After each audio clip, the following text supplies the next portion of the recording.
قرآن پاک زندہ معجزہ، یہ جب ہم کہتے ہیں تو کن حوالوں سے ہمیں نظر آتا ہے کہ آج بھی قرآن پاک ایک ایسا معجزہ ہے کہ جیسا ہمیں کائنات میں اور کوئی نظر نہیں آتا؟ جی بالکل ایسے ہی ہے جی۔ بسم اللہ الرحمن الرحیم۔ محترم اسامہ غازی صاحب، آپ کا بے حد ممنون ہوں کہ آپ نے مخاطب ہونے کا موقع فراہم کیا، اور خاص طور پہ جو آج کا ہمارا موضوع ہے انتہائی خوبصورت اور ماہ رمضان کی مناسبت سے بڑا اہم ہے۔ الحمدللہ۔ ایک آیہ قرآنیہ کے حصے سے آج کی گفتگو کا آغاز کرنا چاہوں گا۔ اللہ رب العزت ارشاد فرماتا ہے شہر رمضان الذی انزل فیہ القرآن۔ رمضان کا مہینہ وہ ہے جس میں قرآن نازل ہوا۔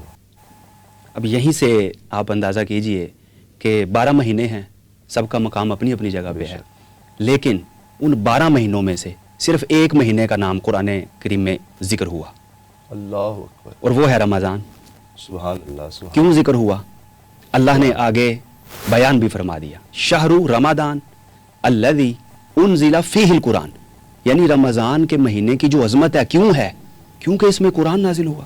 اللہ اکبر، رمضان اور قرآن بڑا گہرا رشتہ ہے۔ واہ۔ اور پھر دیکھیے اللہ تعالیٰ فرماتا ہے انا انزلناہ فی لیلۃ القدر، ہم نے اس قرآن کو شب قدر میں نازل کیا ہے، یعنی قرآن کریم رات کے کچھ حصے میں نازل ہوا لوح محفوظ سے آسمان دنیا تک۔ اللہ۔ ویسے تو تقریباً 23 سال لگ گئے، لیکن یہ جو کہا جاتا ہے نا شب قدر میں نازل ہوا، اس سے مراد یہ ہے کہ لوح محفوظ سے آسمان دنیا تک نازل ہوا۔ ٹھیک۔ تو یہ ہوا جی شب قدر میں۔ ظاہر ہے وہ کوئی ایک لمحہ ہوگا، لیکن اس لمحے نے نسبت کا وہ لمحہ کیسا تھا؟ پوری رات کو شب قدر بنا دیا۔ اللہ اللہ، ایک لمحے کی وجہ سے پوری رات معزز ہوئی، سبحان اللہ۔ اور اس ایک رات کی وجہ سے رمضان المبارک کا آخری عشرہ جو ہے وہ معزز ہوا اور محترم ہوا، سبحان اللہ، اور اس ایک عشرے کی وجہ سے پورا ماہ رمضان مقدس اور محترم اور معزز ہوا، سبحان اللہ، اور ماہ رمضان کی وجہ سے ماہ شعبان بھی معزز ہو گیا۔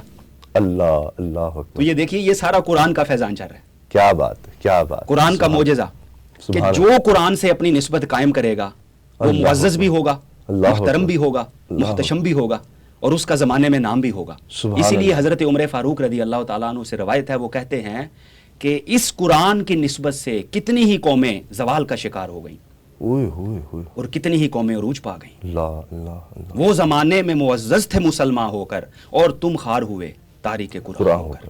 تو یہ علامہ نے اسی کے حوالے سے ترجمہ کیا ہے۔ تو یہ قرآن کا فیضان ہے جی، جو ہمیں شب قدر میں بھی نظر آیا، آخری عشرے میں بھی نظر آیا، ماہ رمضان میں بھی نظر آیا، ماہ شعبان میں بھی نظر آیا، اور آج ہر مسلمان کے گھر میں قرآن کریم کا جو ہے فیضان موجود ہے۔ بے شک۔ اور اس کے زندہ معجزے کے حوالے سے ایک اور بات عرض کر دوں کہ نبی کریم صلی اللہ علیہ وآلہ وسلم نے ارشاد فرمایا انا تارک فیکم ثقلین، میں تم میں دو بھاری چیزیں چھوڑے جا رہا ہوں، سبحان اللہ، کتاب اللہ، ایک اللہ کی کتاب ہے، و عطرتی، اور ایک میری عطرت ہے، اہل بیت اطہار۔ یعنی دو چیزیں آپ نے فرمایا بھاری ہیں۔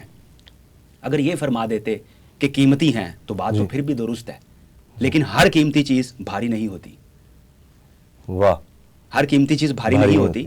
دیکھیں نا جی، بڑی بڑی قیمتی چیزیں ہیں، ان کو آپ پھونک ماریں تو اڑ جاتی، ہمارا روپیہ ہے ویسے ہی آپ کو پتہ ہے جیسے اڑ رہا ہے آج کل۔ تو ہر یعنی قیمتی چیز جو ہے وہ بھاری نہیں ہوتی۔ تو بھاری کہنے میں بھی ایک حکمت ہے، قرآن کو بھاری کہا کیوں؟ اس کا ایک ایک لفظ، اس کا ایک ایک حرف، اس حرف کا ایک ایک نقطہ، زیر زبر پیش بھاری ہے۔ اللہ اکبر، اللہ دنیا زور لگا لے اپنی جگہ سے ایک نقطے کو بھی ہٹا نہیں سکتی، بے شک، بے شک، کیونکہ بھاری ہے، اس کو واہ۔ اپنی جگہ سے ہٹایا نہیں جا سکتا، اور اس کا اعتراف بے شمار غیر مسلموں نے بھی کیا۔